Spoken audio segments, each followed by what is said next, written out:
Yes, peoples, welcome to Outrageous TV. Genie here. And this is kind of an impromptu video, to be honest with you. I didn't really plan for this. But today I'm going to be talking about Manchester United, a team I once loved, a team I once kind of supported. You need to leave! I have never supported a team in all my days. My family used to play, so I was never obligated to pick just one team. I am just a fan of football. Always had a soft spot for Man United. And if you didn't have a soft spot for them all the way up until the early 2000s, you was just in straight denial. They have always been well renowned. He ain't lying. And yes, they have kind of crashed since Sir Alex Ferguson has left. Those are big shoes to fill. But I still expect more, way more. And I'm not even a supporter. What am I doing here? Is it safe to say that the badge of Man United no longer holds the fear it once did? Is it fair to say that the pride of the club is no longer there? Yes, I'm from the early 1900s and I'm probably living off nostalgia, and that's okay. But I remember a time when no one, and I do mean no team on the planet, wanted to play against them. All the big players wanted to go there, big wages, big name, big stadium, always won something no matter what. And now look, complete shambles.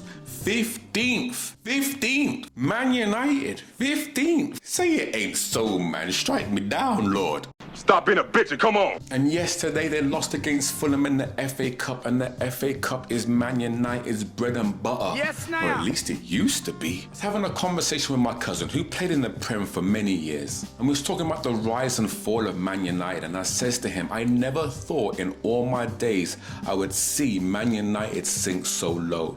And he said to me, very poetically by the way, that every empire must fall, and that got me thinking. And I thought to myself, yeah, that's true to a degree. Every club goes through financial stresses, ups and downs. It's a roller coaster, it's football. But when's the last time you saw Real Madrid or Barcelona sink this low? The last time Real Madrid sank this low was in the 1940s. And the only reason I'm comparing Man United to Real Madrid, because they are of the elite clubs, and it's hard to fathom that now. But they were once there. For all you young bucks that forget so quickly. Let's just talk about the players for just a second. If Bruno Fernandes is your best player on the field as Man United, oh, you're in trouble. You're in a lot of trouble. Bruno Fernandes is a great player. Excellent even. World class? No, he's not. And he's your captain too? Like, this is diabolical stuff. I heard the crowd was yelling, Bruno Fernandes looks like a rat. They were singing this in public. There's TV, there's people here. There's no respect, man. You guys need an absolute overhaul. Hoyland.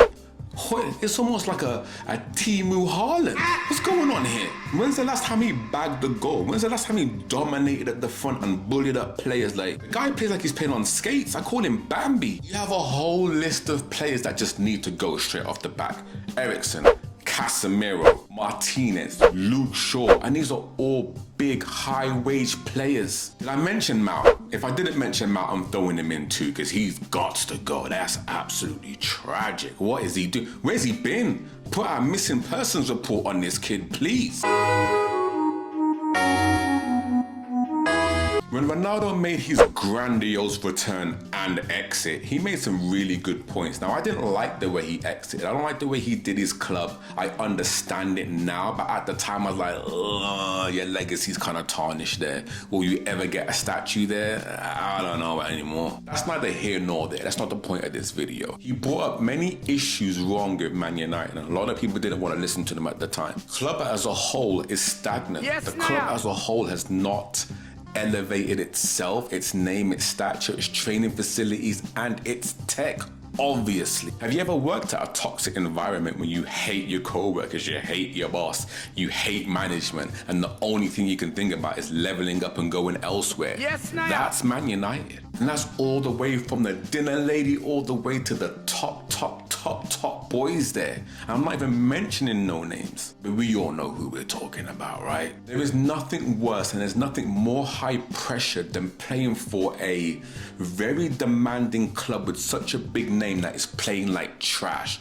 That has to feel like hell on earth. And this is why you see the likes of Rashford, Sancho, Anthony firing off all cylinders as soon as they leave. Everyone looks happy. It's almost like a toxic relationship, like everyone's getting a divorce. They don't even care about the prenup anymore. Just get me the hell out of here. It's almost like the movie Get Out. And when you think about the likes of the Sanchos, the Rashford, the McTominays, you should have kept him. I liked him. No one liked him for some reason, but I thought he was a fantastic player. But have you noticed that when they leave, they just look differently? Look at Rashford. When Rashford went to go sign for Aston Villa, he looked like he was strung out. He looked like a crackhead. 1 week at training in Aston Villa in one game, and the guy looked like he just lost 15 years on him.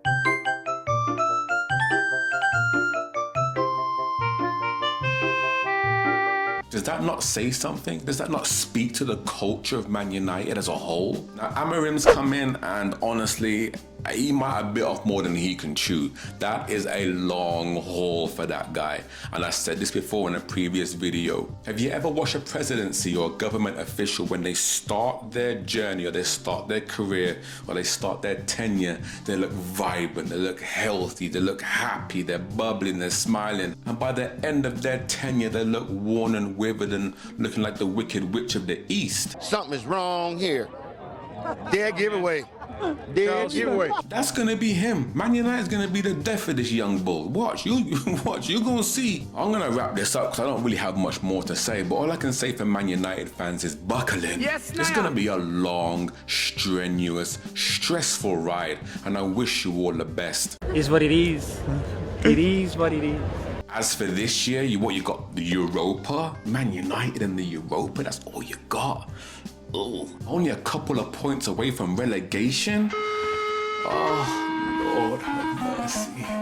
Buckle in for the long haul. This is gonna be a long journey. Hold on to your pride, strap in. I can't see you guys changing anything anytime soon. I can't imagine any big boy players really wanting to go there singular. If you're gonna buy a big boy player, that big boy player is gonna want people around him as a purchase. You can't just go in, let's say you get Osimhen, which ain't gonna happen. You're gonna need to buy 2-3 other players that are star-studded for them to feel comfortable to go there at this point.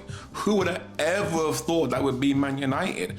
But it is. I'm gonna keep my eyes on you lot. I'm gonna say my prayers. I got a couple of family members and a lot of friends that are Man United fans. I'm keeping close tabs on them, making sure that mental health is okay. Even my son, he's a big Man United fan, and the guy looks hurt. All right, people's gonna wrap it up there. If you've enjoyed the video, like, comment, share. I appreciate my little channel growing. It means a lot to me, man. Stay focused, stay blessed. Look more.